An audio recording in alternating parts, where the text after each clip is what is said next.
Bon, ben bonjour à tous. Je me présente, je m'appelle Céline Bouffard, je travaille en transfert de connaissances pour l'Institut universitaire de première ligne en santé et services sociaux, ce qu'on appelle l'IUPLSSS.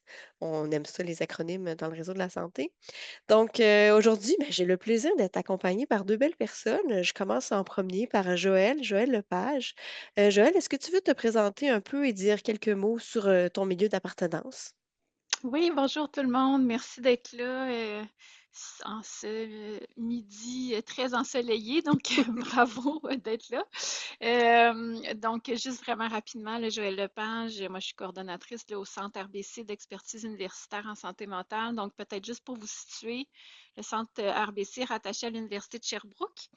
On a vraiment, nous, comme mandat de partir des besoins qui sont exprimés par les différents milieux de pratique, co-construire différentes initiatives avec ces milieux-là dans une optique de les rendre pérennes, d'évaluer les initiatives qu'on va implanter dans différents milieux de pratique, puis dans plusieurs cas, les mettre à l'échelle, donc c'est-à-dire là, de les déployer dans différents milieux de pratique, principalement au Québec, parfois au Canada, parfois dans d'autres pays. Donc, dépendamment là, des besoins. Donc, ça me fait plaisir d'être là avec vous. Merci Joël. Mais dans le fond, pourquoi Joël est avec nous, c'est que ben, ce webinaire de l'Institut est organisé en collaboration avec le Centre RBC d'expertise universitaire en santé mentale. Donc voilà, il va en avoir trois dans l'année, trois dans cette saison ici. Donc c'est le premier de notre programmation. Je vous rappelle un petit peu les règles du jeu. Oui, on a des conférences, on demande 40-45 minutes de présentation qui sera suivi d'un échange où là, j'allume vos caméras, les micros sont ouverts. Puis on est vraiment en mode discussion, là, un peu, c'est ça, comme si vous seriez là, dans la même salle.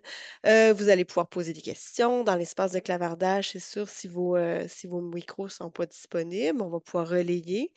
N'hésitez pas à lever la main, exprimer de vive voix. Puis, ben, la conférence est enregistrée, mais lorsqu'on va passer à la période de questions, on va arrêter l'enregistrement là, pour vous permettre de peut-être vous sentir un peu plus libre là, dans votre moment d'expression. Puis l'enregistrement va être déposé sur le site de l'Institut. Là, on va vous mettre le lien dans le clavardage. Donc, sans plus attendre, ben, je vous présente notre conférencier, Rémi. Rémi, j'ai besoin quand même de lire un peu ta biographie, là, mais tu pourras compléter au besoin. Rémi Paré-Beauchemin est psychoéducateur, doctorat à l'Université de Sherbrooke et coordonnateur de recherche pour l'Observatoire sur la santé mentale étudiante en enseignement supérieur. Il pilote le balado de vulgarisation scientifique Être et liberté, financé par le Fonds de recherche du Québec, qui aborde plusieurs thématiques pour favoriser la santé mentale, dont l'identité, le soi véritable et le sens de la vie. Donc, voici ton introduction, Rémi. Je te laisse partager ton écran. Merci beaucoup, Céline, pour cette introduction-là. Ben, écoutez, je vous remercie tout le monde de votre intérêt dans ce projet qui me passionne, le concept du soi véritable. J'imagine que ça a peut-être piqué un peu votre curiosité, là. Je pense que c'est un concept qu'on naturellement peut peut-être nous venir. Ben, tu sais, qui suis-je? C'est des questions qu'on peut toutes se poser. Être authentique, c'est des thèmes qu'on entend souvent parler, mais là, un peu ici, ça va être aussi l'aspect, ben, OK, ben, au-delà de ce qu'on entend peut-être sur les réseaux sociaux ou ce qu'on pense nous-mêmes, mais qu'est-ce que la recherche nous apporte par rapport à ces thématiques-là?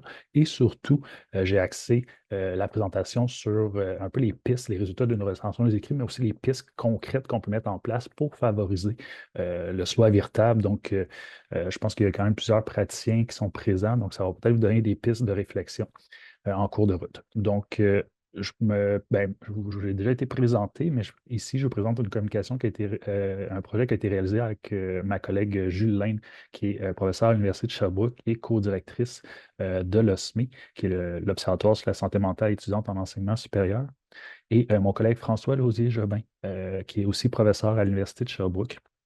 Donc, aujourd'hui, ça va être les résultats d'une étude de la portée, en anglais Scoping Review, qui a été réalisée, donc que je vais vous présenter.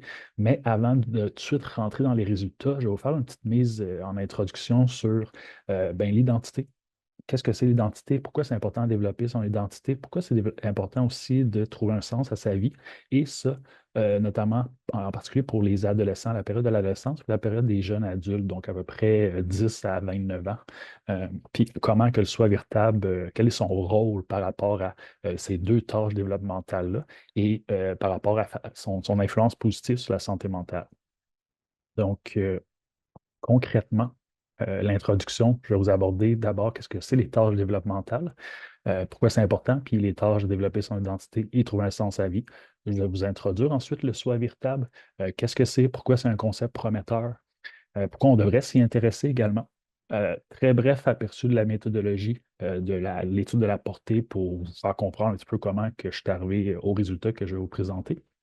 Ensuite, je vais vous présenter les résultats de mes analyses, c'est-à-dire qu'il y a 10 groupes de facteurs ou 10 stratégies que j'ai pu identifier qui permettraient de développer le soi véritable, qui sont des pistes du moins pour le développer, lesquelles se regrouperaient au sein de 3 grands principes généraux qui peuvent nous guider vers développer le soi véritable des jeunes.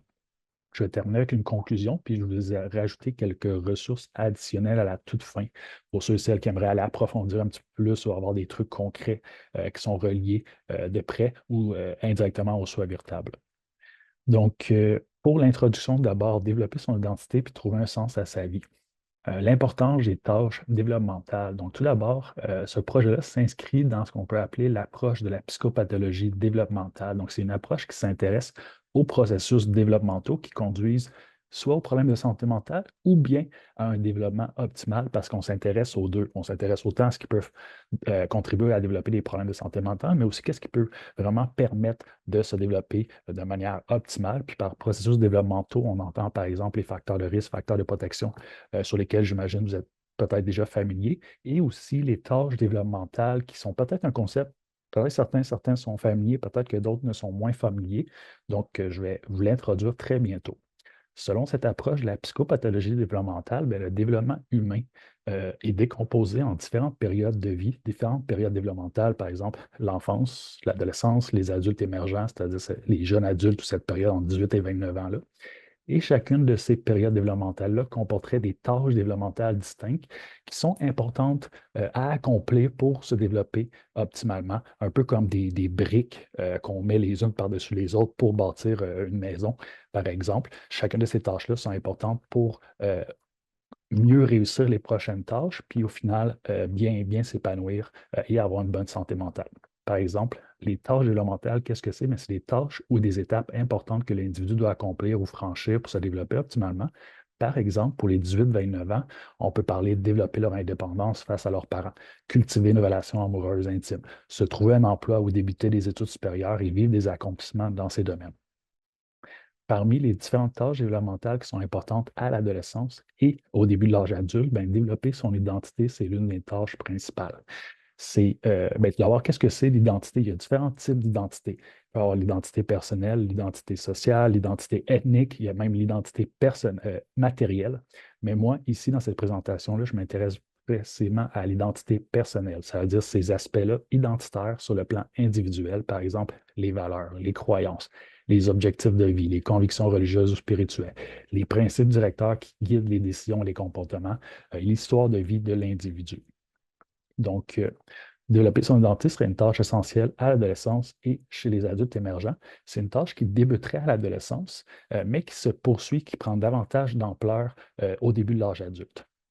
Ça, c'est notamment favorisé par le développement cognitif qui se produit durant l'adolescence puis qui se poursuit au début de l'âge adulte, où ces jeunes-là viennent à pouvoir penser de façon de plus en plus abstraite et commencent à penser à des questions comme qui suis-je? Qu'est-ce que je veux faire avec ma vie? Qu'est-ce que je veux faire plus tard? Puis avoir des questions sur leur authenticité. Par exemple, qui suis-je véritablement versus qui ne suis-je pas? Donc, c'est vraiment tout est un peu interrelié, le développement cognitif, le développement social, l'identité également.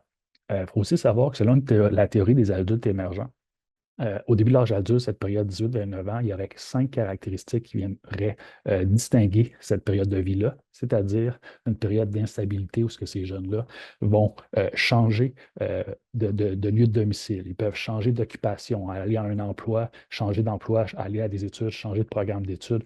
Ils peuvent changer de relation amicale, de relation amoureuse. Donc, il y a de l'instabilité, il y a des changements qui se produisent, ce qui peut favoriser l'exploration identitaire notamment. Il y a une emphase sur soi, où ce que là, tu n'as pas tant de responsabilités généralement envers les autres, tu as plus de responsabilités envers toi. Puis ça, c'est une théorie qui s'applique beaucoup aux personnes étudiantes, peut-être un petit peu moins aux jeunes adultes qui vont directement sur le marché de l'emploi suite, par exemple, à leur école secondaire. Donc, c'est principalement des caractéristiques qui s'appliquent peut-être plus aux personnes étudiantes. Donc, cette emphase sur soi-là, où ce que justement, tu n'as pas encore de famille, tu n'as pas nécessairement encore des responsabilités par rapport à ton emploi nécessairement. Fait que tu peux vraiment te poser des questions sur toi-même. Qu'est-ce que je veux faire pour l'avenir? Qu'est-ce qui m'intéresse moi? C'est une période où les jeunes se sentent en transition, c'est-à-dire ils ne se sentent plus être un adolescent, mais ne se sentent pas nécessairement être encore un adulte à proprement parler. Souvent, on définit être un adulte, par exemple, tu as une famille, tu as des enfants ou tu as un emploi stable, tu as un domicile stable. Tu sais, tu t'es ancré dans une direction, mais les 18-29 ans, en particulier ceux qui sont aux études, ben, ils n'ont pas encore défini cette direction-là fixe pour leur vie. Ils ont aussi un sentiment de possibilités multiples et d'optimisme pour l'avenir, vu qu'ils n'ont pas encore pris, ne sont pas encore engagés dans une direction fixe, ben, c'est comme si tu as encore plusieurs opportunités. Tes rêves sont possibles. Tu peux encore t'engager dans plein de directions. Donc, cette liberté de choix-là. Et la caractéristique la plus distinctive serait l'exploration identitaire chez les adultes émergents. Et toutes les autres caractéristiques viendraient un petit peu soutenir ou favoriser cette exploration-là identitaire. Maintenant, trouver un sens à sa vie serait une autre tâche développementale importante qui débuterait à l'adolescence puis qui prendrait encore plus d'ampleur au début de l'âge adulte. Donc, qu'est-ce que c'est le sens à la vie? C'est le jugement que son existence est significative, ce qui peut inclure le concept de mission de vie qui, lui, représente le sentiment que ta vie possède une direction ou un objectif fondamental. Ces deux tâches-là, développer son identité puis trouver un sens à sa vie, sont étroitement liées l'une à l'autre. Et réussir l'une de ces tâches-là favoriserait la réussite de l'autre parce que, par exemple, quand tu explores ton identité et que tu souhaites devenir, mais tu vas inévitablement explorer aussi quels sont les objectifs ou les choses importantes que tu veux accomplir dans ta vie, vers où tu veux te diriger. C'est toutes des choses qui sont un peu interreliées, comme je disais précédemment. Identifier une mission de vie permet d'orienter les décisions et s'engager dans une direction de manière constructive et significative dans une période où plusieurs décisions importantes doivent être prises. À l'adolescence, déjà, dès l'adolescence, on doit commencer à penser à prendre des décisions pour son avenir, prendre des décisions pour le cégep, qui va avoir des répercussions pour l'université ou pour les emplois. Donc, c'est des questions. D'identifier les choses qui nous donnent un sens à la vie nous permet de servir un petit peu comme un guide. Et c'est là que je vais entrer bientôt dans le rôle du soi véritable qui pourrait servir de guide pour ces décisions qui vont devenir les plus bénéfiques pour soi. Pourquoi développer son identité puis trouver un sens à sa vie, c'est les tâches auxquelles on devrait s'intéresser, mais c'est parce que c'est associé avec plusieurs bénéfices. Par exemple, je ne les énumérerai pas toutes, mais c'est associé avec des niveaux plus élevés de bien-être, de satisfaction face à la vie, d'estime de soi, de relations sociales de qualité, de persévérance face à l'adversité et plusieurs bénéfices dans le domaine académique, ainsi que des niveaux plus faibles de symptômes anxieux et dépressifs, de détresse identitaire, de problèmes de comportement, de problèmes de comportement à risque et même un risque plus faible de comportement suicidaire. Donc, c'est vraiment associé à plusieurs bienfaits pour la santé mentale. Donc, c'est des tâches qui peuvent être très importantes à accomplir avec succès, idéalement. Il faut aussi savoir que ici, je vous ai identifié des résultats d'études qui soulignent pourquoi ces tâches-là sont particulièrement importantes pour l'adolescence et le début de l'âge adulte que je trouve vraiment pertinentes à connaître. Tout d'abord, il faut savoir que selon les études, l'exploration identitaire augmenterait avec l'âge entre 14 et 30 ans, ce qui souligne que c'est une période où justement l'exploration identitaire, c'est important pour ces jeunes. Mais il faut savoir aussi que la détresse identitaire, c'est-à-dire cette inhabilité à identifier de manière claire et cohérente qui on est, bien, ça l'augmente également avec l'âge. Fait que les deux viennent un petit peu ensemble. Et cette période d'exploration identitaire-là, même si elle est favorable ensuite, même nécessaire à développer une identité qui va être positive et mature, puis qui va être ensuite associée avec le plus de bienfaits, bien, cette phase-là d'exploration identitaire peut entraîner de l'inconfort, des symptômes anxieux, du stress, de la détresse identitaire. Donc, ça souligne que c'est peut-être une phase primordial, essentiel, mais qui a peut-être besoin, les jeunes ont peut-être besoin un peu d'accompagnement pour réussir à la passer avec succès, en quelque sorte, à la traverser avec succès. Il faut savoir aussi que la présence de sens à la vie serait plus élevée chez les 45 ans et plus, comparativement aux 18 à 24 ans et aux 25 à 44 ans. Donc, la présence de sens à la vie, avoir trouvé un sens à la vie, c'est plus fréquent chez les plus âgés. Par contre, rechercher un sens à la vie serait plus fréquent chez les plus jeunes, donc les 18-24 ans et les 25-44 ans. Donc, encore une autre statistique qui nous souligne que ce serait une période propice, 18-29 ans, par exemple, pour rechercher le sens à la vie. Selon le méta-analyse, il y aurait seulement 17 des jeunes environ qui auraient atteint le niveau d'identité le plus mature et positif à 18 ans, donc le niveau d'identité qui est le plus qui est associé avec le plus grand nombre de bénéfices pour la santé mentale. 31 l'auraient atteint entre 23 et 29 ans et 47 l'ont atteint à 36 ans. Donc, je pense qu'on peut mettre des petites nuances dans ces pourcentages-là, mais l'important, c'est que ça fait sens qu'il y ait peut-être une minorité des jeunes qui ont vraiment développé une identité la plus mature et positive à 18 ans. Encore, peut-être très peu l'ont atteint entre 23 et 29 ans, puis peut-être seulement la moitié l'auraient atteint à 36 ans, d'où l'importance, étant donné tous les bienfaits que l'identité et le sens à la vie peuvent avoir, l'importance de peut-être mettre un petit peu plus d'emphase sur l'importance de développer cette tâche-là. Selon des études, seulement 20 à 25 des personnes adolescentes et des adultes émergents pourraient s'être trouvé une mission de vie. Puis à 30 ans, ce serait seulement 40 à 50 des adultes qui auraient trouvé leur mission de vie. Selon des larges enquêtes canadiennes, entre 26 et 41 des personnes étudiantes en enseignement supérieur rapportent ne jamais ressentir que leur vie a un sens ou le ressentir seulement une ou deux fois au cours de leur vie ou une seule fois par semaine. Donc, on a pu voir tantôt tous les bienfaits à avoir trouvé un sens à sa vie. Fait que c'est près d'une personne sur deux jusqu'à une personne sur deux qui sont aux études qui ressentent que leur vie n'a pas vraiment de sens. Et enfin, selon le directeur du Centre sur l'adolescence de l'Université Stanford, le professeur William Damon, le plus gros problème des jeunes aujourd'hui n'est pas le stress, mais bien l'absence de sens. Ce qui faisait référence dans mes lectures, c'est que si des étudiants doivent passer un très grand nombre d'heures, plusieurs journées, plusieurs mois, voire plusieurs années dans des études qui finalement les intéressent peut-être pas intrinsèquement, ils le font peut-être pour d'autres raisons que leurs propres intérêts, mais ça se pourrait que ces étudiants-là viennent à interpréter ces études-là comme étant stressantes, anxiogènes, déprimantes, mais peut-être que ce n'est pas nécessairement les études qui sont anxiogènes, déprimantes, stressantes, mais c'est peut-être plus la cohérence entre le type d'études, puis ensuite les intérêts de l'individu, qui est peut-être moins de cohérence. Donc, l'absence de sens, ces études-là ne conviennent peut-être pas à cet étudiant-là parce que ne lui procurent pas un sentiment de sens à la vie, ne sont pas nourrissantes. Puis ce serait peut-être une des raisons pourquoi les jeunes rapportent des problèmes de santé mentale. Donc, cette approche développementale-là, que je vous présente en ce moment, c'est une autre façon d'aborder les problèmes de santé mentale. Le stress, on en entend beaucoup parler, puis c'est important d'entendre parler, ce n'est pas nécessairement 100% négatif, mais ça peut entraîner des effets négatifs sur la santé mentale. Mais au-delà du stress, il y aurait peut-être des enjeux identitaires, des enjeux de sens à la vie qui sont non remplis, qui sont non complétés.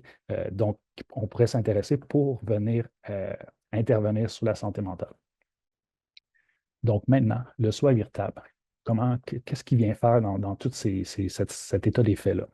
Tout d'abord, qu'est-ce que c'est le soi véritable? Le soi véritable, ça s'inscrit dans une métaphore de découverte de soi qui propose que l'individu, plutôt que de construire son identité de zéro, de toute pièce, doit plutôt regarder à l'intérieur de lui-même, découvrir qui il est vraiment, un soi véritable qui existerait déjà, et la tâche consiste à le trouver, le reconnaître et le comprendre. Donc, le soi véritable, c'est cette version de soi qui reflète ce qu'une personne est vraiment, indépendamment de son comportement extérieur et des apparences publiques. Cette partie de soi qui est authentique et non influencée par les contextes ou les facteurs extérieurs comme les normes, les pressions sociales. Le soi véritable consiste au véritable potentiel personnel que possède chaque individu, lesquels, une fois qu'ils sont pleinement réalisés, représenteraient le niveau le plus élevé d'épanouissement. Donc, on parle de nos talents, de nos compétences innées, nos forces, nos valeurs, nos passions, nos intérêts intrinsèques, nos objectifs personnels également. Donc, le soi véritable représente une espèce d'idéal vers lequel on pourrait se diriger.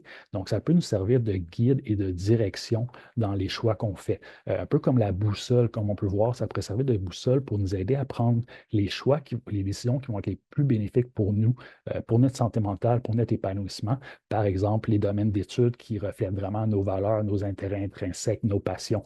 Mais pour ça, il faut apprendre à se connaître d'abord. Donc, j'inclus aussi le concept de l'authenticité. L'authenticité, c'est souvent défini par la capacité de son soi véritable.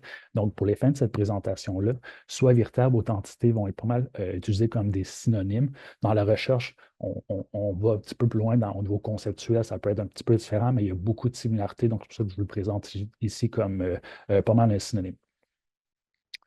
Donc, pourquoi aussi s'intéresser au soi véritable et à l'authenticité? Mais selon les études, ça serait associé à plusieurs bénéfices, par exemple des niveaux plus élevés de bien-être, de sens à la vie, de satisfaction face à ses décisions, de motivation intrinsèque, de relations sociales de qualité, de résilience, d'engagement dans la tâche.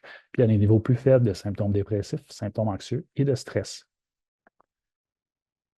Donc, moi, ce que j'ai fait à partir de cet état des faits-là, j'ai décidé de faire une étude de la portée, ce qu'on appelle en anglais scoping review et pour aller examiner quels sont les facteurs qui pourraient favoriser le soi véritable ou l'authenticité, parce qu'il y a peu de connaissances qui existent sur qu'est-ce qui pourrait favoriser l'authenticité ou le soi véritable. Donc, j'ai examiné dans 10 banques de données. J'ai regardé pour trouver des articles qui ont été révisés par les pairs, qui ont été publiés entre 2001 et 2023. J'ai regardé ça chez les personnes adolescentes et les adultes émergents, donc à la période 10 à 29 ans, et les personnes étudiantes aussi ont été inclus, indépendamment de leur âge. On a identifié 829 articles, on les a triés à 2 personnes, puis on a finalement retenu 51 articles, lesquels j'ai analysés, puis ça va être sur ces 51 articles-là que je vais vous présenter les résultats. Donc, les principes qui pourraient nous guider à développer le soi véritable, puis les 10 principales stratégies ou groupes de facteurs pour ce faire. Les 10 groupes de facteurs se regroupent au sein de 3 principes généraux. Premier principe généraux qui est plus internalisé en quelque sorte, donc connaître, accepter et valoriser son soi véritable. Deuxième principe qui est un petit peu plus externalisé, donc plutôt cultiver le courage d'exprimer librement son soi véritable. Et le troisième principe qui est un petit peu plus environnemental, mais c'est développer des environnements qui acceptent, valorisent et soutiennent le soi véritable. Fait que dans les prochaines diapos, je vais y aller principe par principe, puis je vais vous présenter les groupes de facteurs qui se regroupent à l'intérieur de chacun de ces principes-là.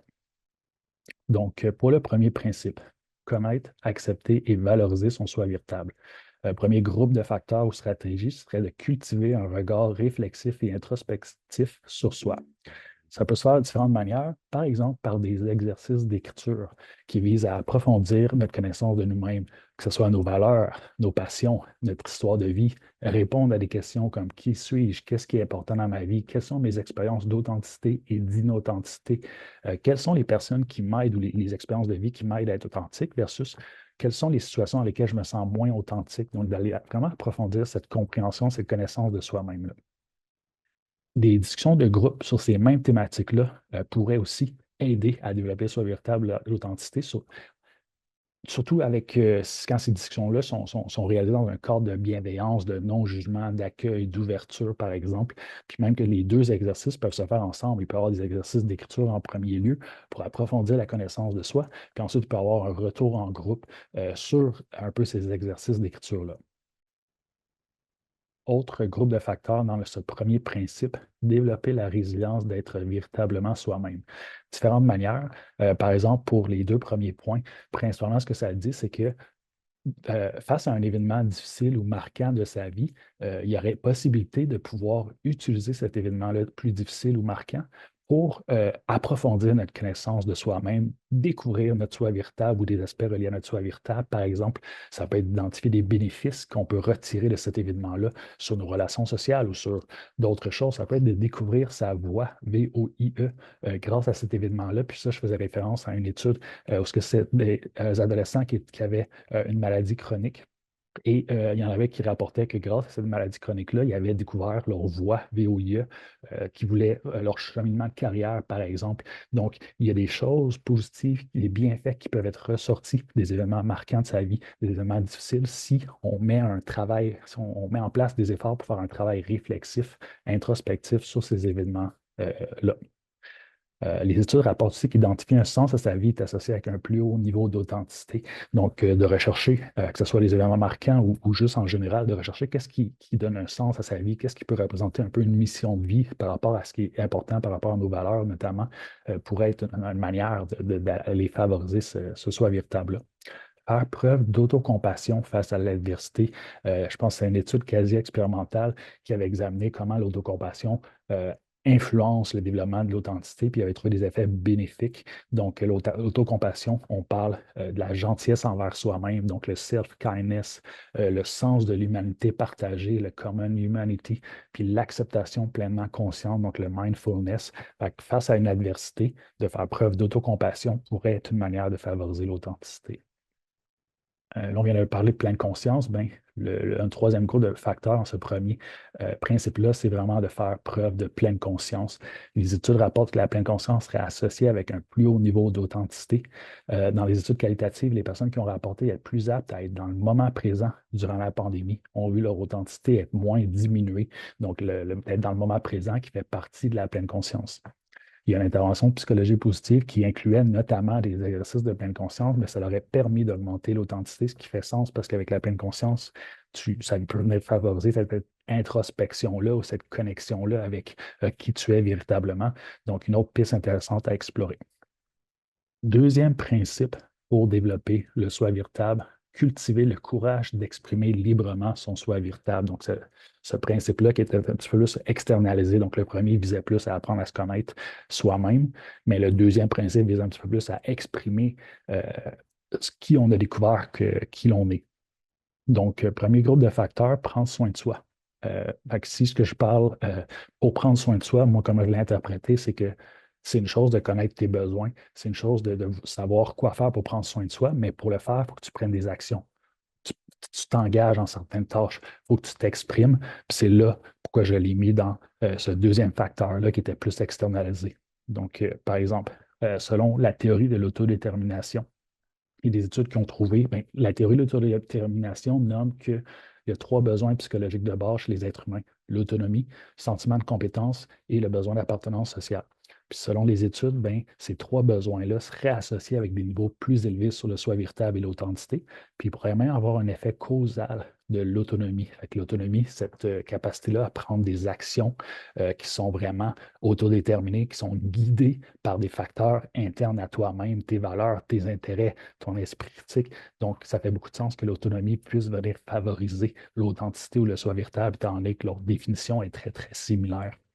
On va revenir à l'appartenance sociale dans le troisième principe, qui représente plus le principe de développer des environnements qui favorisent le soi véritable. On va revenir sur l'importance des relations sociales. L'estime de soi, qui peut être associée aussi avec un niveau plus élevé d'authenticité. Donc, pour moi, je l'ai mis dans prendre soin de soi, de prendre soin de son estime de soi-même. D'avoir une belle image de soi également.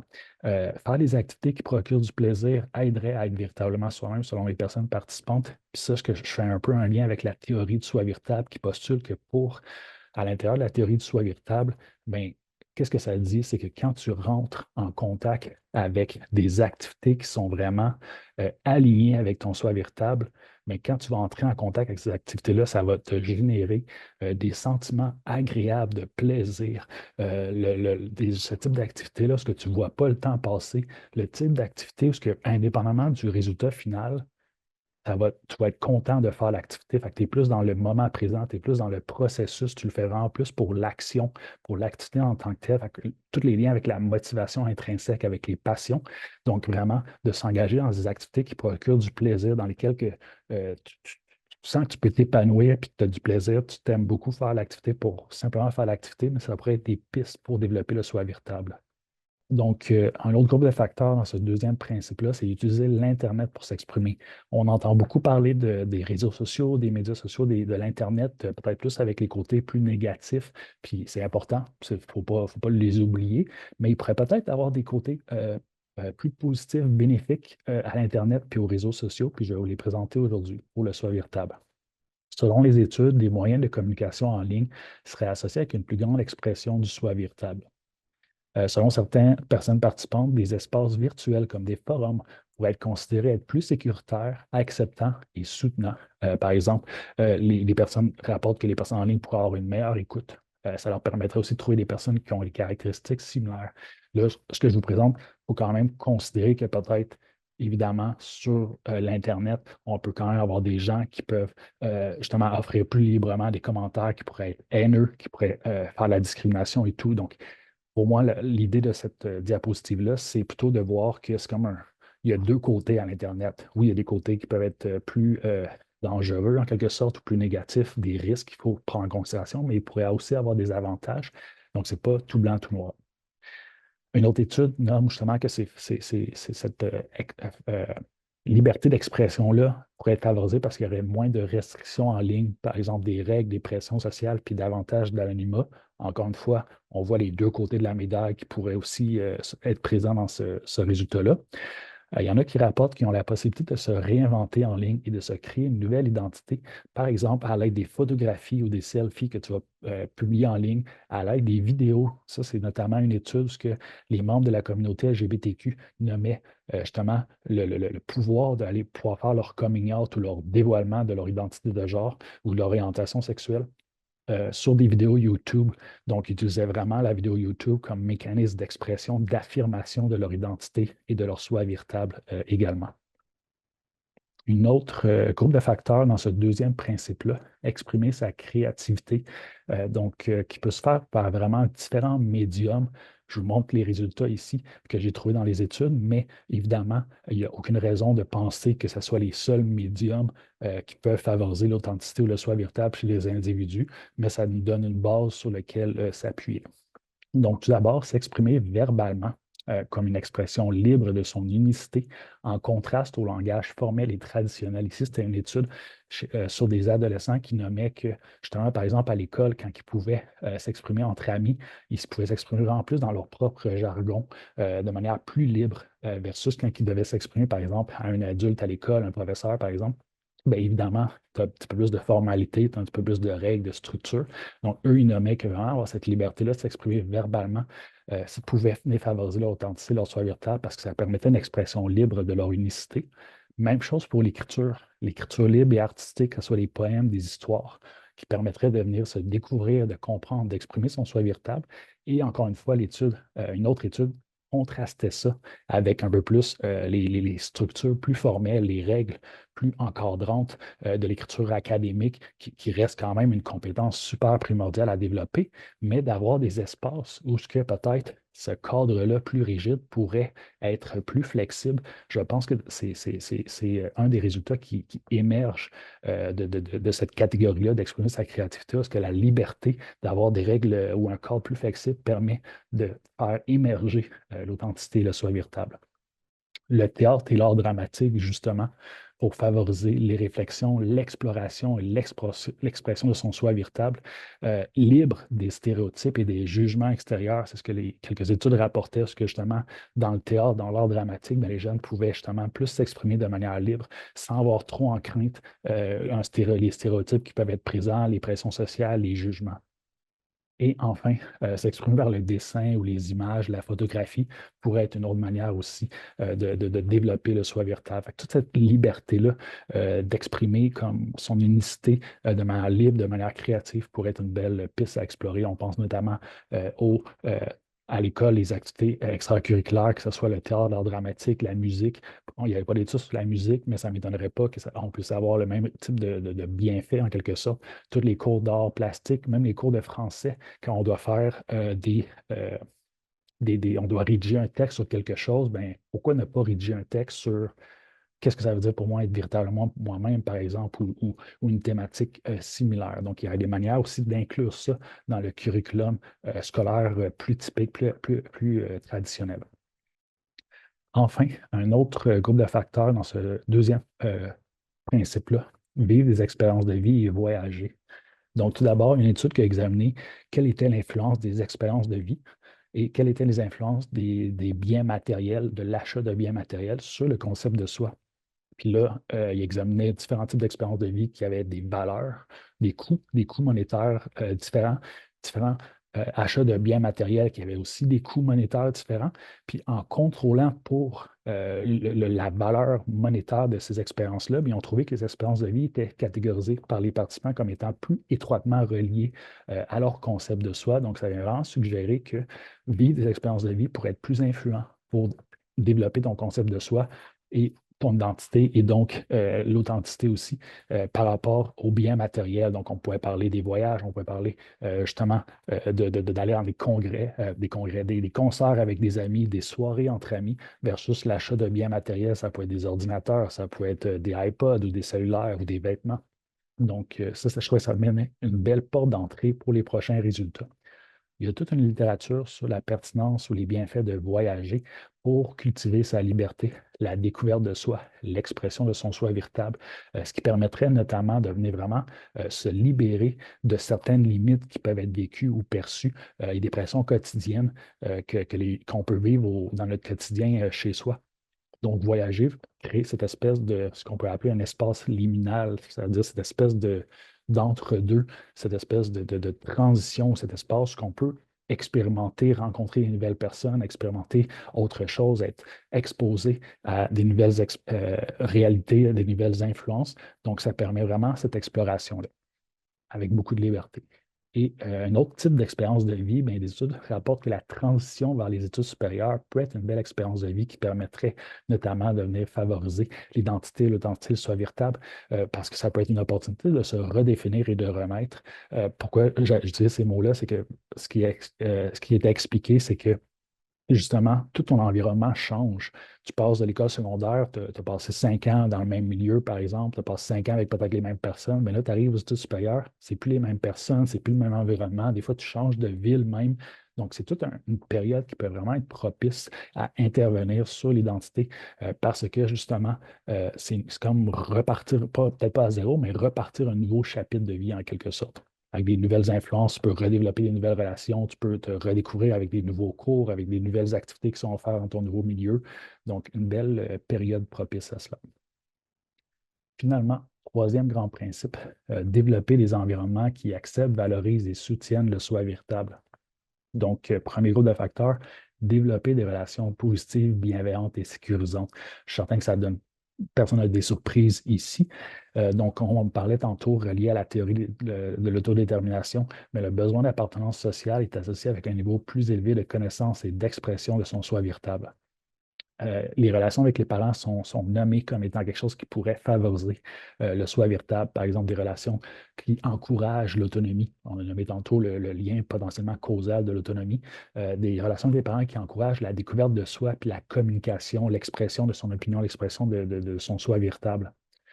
D'autres types de relations qui pourraient favoriser le soi véritable selon les études, des relations de qualité avec ses amis, ses pairs et avec son partenaire amoureux également. Puis qu'est-ce qui pourrait être une composante au cœur de ces relations-là, qui pourrait être un peu l'ingrédient clé, en quelque sorte, ça serait vraiment cette sécurité émotionnelle-là au sein de ces relations-là. Donc, se sentir soutenu, accepté, compris et valorisé quand on exprime son soi véritable. Donc, vraiment l'importance de cette sécurité émotionnelle-là au sein des relations. Ensuite, un autre groupe de facteurs serait de bénéficier de modèles d'authenticité. Donc, ça peut être des modèles comme des parents ou ça peut être d'autres adultes que les parents. Ce qui nous mène dans les études, c'est par exemple des adultes qui mènent leurs activités sans s'inquiéter excessivement de l'opinion des autres, qui vont au-delà de la conformité en cultivant des intérêts qui sont non conventionnels ou en rompant avec les rôles de genre plus traditionnels. Donc, on pense par exemple à des femmes qui vont aller choisir des domaines de carrière qui sont plus traditionnellement considérés comme étant masculins ou vice-versa. Donc, vraiment d'avoir des modèles d'authenticité. Ça fait beaucoup de sens avec la théorie de l'apprentissage social de Banderas qui nomme que justement, on peut apprendre notamment avec des modèles sociaux. On apprend en observant ce que les autres sont et font. Donc, ça peut être vraiment un rôle intéressant que les adultes en position de relation d'aide, en position d'éducation, en tant que parents également, ça peut être une belle manière de guider nos jeunes à être plus authentiques avec leur soi véritable en étant nous-mêmes plus authentiques, en développant nous-mêmes notre propre soi véritable. Enfin, personnage fictif même pourrait être une inspiration d'être plus authentique. Les personnages fictifs à la télévision, dans les films, il y a une étude qui rapportait justement ce résultat-là qui est quand même intéressant. Puis, je vais rédiger un article notamment sur ce résultat-là. Puis, ce n'est pas la seule étude qui a trouvé ces résultats-là. Il y a une littérature par rapport à l'influence ou les bienfaits des personnages fictifs sur l'authenticité. Donc, il y a quelque chose là aussi d'intéressant dans le contenu qu'on peut visionner justement dans le divertissement notamment. Enfin, développer une culture académique valorisant l'authenticité, qui est un autre groupe de facteurs dans ce troisième principe-là pour développer le soi véritable. Ici, c'est basé sur une seule étude, puis je vais quand même la mettre en contexte parce que je ne veux pas les résultats sont reliés au contexte de cette étude-là. Donc, c'est une étude chez des doctorants en psychologie à l'université. Donc, ici, ce qu'il nommait, c'est que d'exposer ces personnes-là étudiantes aux théories humanistes, donc à des théories ou à du contenu qui vient valoriser l'authenticité, le soi véritable. Eux, dans l'exemple de les théories humanistes de Carl Rogers, qui, ces théories-là ou cet auteur-là lui-même fait la promotion de l'authenticité du soi véritable. Donc, vraiment d'exposer les personnes étudiantes à du contenu qui valorise l'authenticité, le soi véritable, pourrait être une manière de justement favoriser les mêmes choses chez les étudiants. Recevoir des rétroactions positives et constructives, avoir l'opportunité de poursuivre ses intérêts et ses passions, par exemple dans le projet de recherche, ce qui était nommé comme étant une possibilité de pouvoir favoriser son soi véritable, ce qui fait beaucoup de sens avec le deuxième principe qu'on a nommé, d'avoir la liberté d'exprimer librement son soi véritable, de prendre des décisions, de s'engager dans des directions qui reflètent tes valeurs, tes intérêts, tes passions. Donc ici, c'est une étude qui se rapporte pour des projets de recherche, pour des étudiants au doctorat, mais je pense que c'est facile de généraliser ça à n'importe quel jeune qui aimerait aller faire un type d'activité plutôt qu'une autre, bien, de pouvoir l'encourager autant que possible ou de pouvoir fournir des opportunités à ces jeunes-là d'avoir un choix dans lesquels ils peuvent justement se retrouver en quelque sorte. Être encouragé et soutenu à exprimer son opinion, un point qui était nommé également, comme on l'a vu aussi avec les relations parentales, de pouvoir favoriser la communication. Donc, dans le milieu académique, ça pourrait être aussi important de pouvoir que ça soit sécuritaire. On revient à la composante de sécurité émotionnelle dans les relations sociales. Ben, je ne veux pas des milieux académiques, c'est empreint de relations sociales. Donc, que ça soit sécuritaire d'exprimer son opinion. Toujours dans le respect également, il y a des compétences psychosociales qui ont peut-être besoin d'être développées en parallèle pour pouvoir accompagner les jeunes et les adultes dans ces milieux-là aussi également pour favoriser un milieu qui pourrait favoriser le soi véritable. Ce qui est nommé aussi, c'est se faire enseigner soi-même l'importance d'être un modèle d'authenticité avec ses patients, ses clients. Donc, ces études-là, ça portait sur la relation d'aide. Donc, évidemment, ils se faisaient enseigner comment agir en relation d'aide, donc d'être eux-mêmes un modèle d'authenticité par rapport pour encourager ça chez leurs patients. Donc, on revient aussi un petit peu à ce que je disais tantôt, les modèles d'authenticité qui peuvent être quelque chose qui vient favoriser le soi véritable. Donc, on voit qu'il y a plusieurs liens, même si des principes ou des groupes de facteurs différents, il y a plusieurs liens qui se font les uns avec les autres.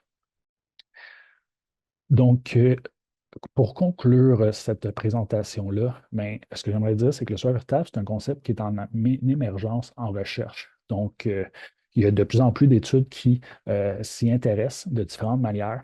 Ce n'est pas un concept qui est le plus évolué en recherche. On est encore en train de regarder pour trouver des questionnaires. Il y a encore plusieurs pistes de recherche futures pertinentes pour définir qu'est-ce que c'est le soi véritable, quels sont les facteurs qui peuvent le favoriser. Mais c'est un concept qui a une longue historique, par contre, qui remonte même jusqu'à la Grèce antique. On fait référence à Aristote, par exemple, qui disait « Connais-toi toi-même ». On fait référence à les philosophes de la Grèce antique qui décortiquaient un peu qu'est-ce que ça veut dire d'être heureux, qu'est-ce que ça veut dire de mener une bonne vie. Puis le soi véritable serait vraiment au cœur de ces réflexions-là, mais on commence tranquillement justement à s'y attarder un petit peu plus en recherche comme un concept plus sérieux. Donc, c'est un concept qui est vraiment prometteur en raison des bénéfices qui y sont associés, de son rôle potentiel de guide pour guider les décisions à prendre, parce qu'il y a des études qui rapportent que ceux qui sont plus près de leur soi véritable rapportent généralement à prendre des décisions qui sont plus satisfaisantes pour leur vie. Donc, ce serait vraiment quelque chose d'intéressant à savoir. Il y a davantage d'études, par exemple, sur un cerf pour mieux comprendre sa nature. Il y a des critiques aussi sur le concept du soi véritable. Tu sais, on ne peut pas prouver que ça existe. On ne peut pas savoir est-ce qu'il y a vraiment un soi véritable qui existe. Est-ce qu'on peut mesurer le soi véritable plus difficilement? On peut peut-être mesurer la croyance au soi véritable, on peut peut-être mesurer les manifestations du soi véritable, les sentiments positifs que ça génère, la satisfaction face à sa décision, par exemple. Mais moi, ce qui me rassure, c'est que, tu sais, peut-être qu'on ne peut pas prouver le soi véritable, mais si on pense à nos passions, est-ce qu'on choisit vraiment nos passions ou on les découvre? Tu sais, nos valeurs également, on ne fait pas un choix rationnel par rapport à je vais plus aimer ceci, A, B ou C. Puis là, qu'est-ce va être les pour, les avantages, les contre, les désavantages de chacune de ces options-là? On ne fait pas un choix rationnel, c'est plutôt on est en contact avec le soccer, le baseball ou un domaine d'études, puis on découvre, hey, j'aime ça. Il y a des émotions positives qui sont, puis agréables qui sont générées en étant en contact. Fait que moi, ça me rassure qu'il y a quelque chose là à examiner. Et le soi véritable, c'est quelque chose qui vient permettre d'organiser un peu cette découverte de soi-là, ces éléments-là qui seraient peut-être plus intrinsèques à soi-même et tous les bienfaits qui sont associés avec découvrir puis manifester dans sa vie un peu plus ces éléments-là qui sont plus propres à chacun, chacune. Enfin, c'est ça, il y a plusieurs facteurs qui ont le potentiel de développer le soi véritable, mais il faut savoir que davantage d'études expérimentales et quasi-expérimentales sont nécessaires. Donc, c'est des études qui permettent de davantage augmenter la confiance que les facteurs sont vraiment ce qui permettent d'influencer positivement le développement du soi véritable. Ce qui est en train d'être fait en ce moment, je suis en train de mettre à jour cette recension-là. On l'avait nommé tantôt, je l'avais nommé tantôt, ce que ça s'était terminé en 2023. Bien là, non seulement je la mets à jour de 2023 à 2025, mais au départ, je n'avais pas inclus le concept d'authenticité, mais là, je l'ai inclus avec ma compréhension plus approfondie de ce domaine de recherche-là qui est quand même large. Et je suis en train de la refaire pour inclure le domaine d'authenticité qui est, lui, beaucoup plus évolué que le concept du soi véritable, même s'il y a des liens très étroits. Donc, tout ça pour dire qu'il y a de plus en plus d'études avec le concept d'authenticité qui sont des études expérimentales et quasi-expérimentales, donc qui vont vraiment permettre d'augmenter la confiance que certains concepts ou facteurs peuvent favoriser le développement du soi véritable ou de l'authenticité. Et finalement, avec ma thèse que je conduis, je vais aller vraiment plus en profondeur sur le soi véritable, l'authenticité, puis les manières de le favoriser. Donc, tout d'abord, en collaboration avec l'Observatoire sur la santé mentale étudiante en enseignement supérieur et l'enquête provinciale qu'il y a eu en novembre 2024, mais il y avait des questionnaires qui permettaient de venir mesurer le soi véritable, l'authenticité, le sens à la vie notamment. Et seulement cette enquête-là va venir permettre de décrire le degré d'épanouissement des personnes étudiantes au Québec au niveau cégep et universitaire. Donc, mon premier article de thèse, mon premier objectif de thèse, ça va être de décrire ce degré d'épanouissement-là au Québec. Donc, ça va permettre de vraiment donner une bonne idée de quelle en est l'identité de ces personnes étudiantes-là, quel en est l'état de leur soi véritable en quelque sorte. Deuxième objectif de thèse, c'est un peu les résultats et l'étude que je vais présenter aujourd'hui. Donc, vraiment, aller voir la littérature scientifique pour identifier les facteurs qui pourraient développer le soi véritable.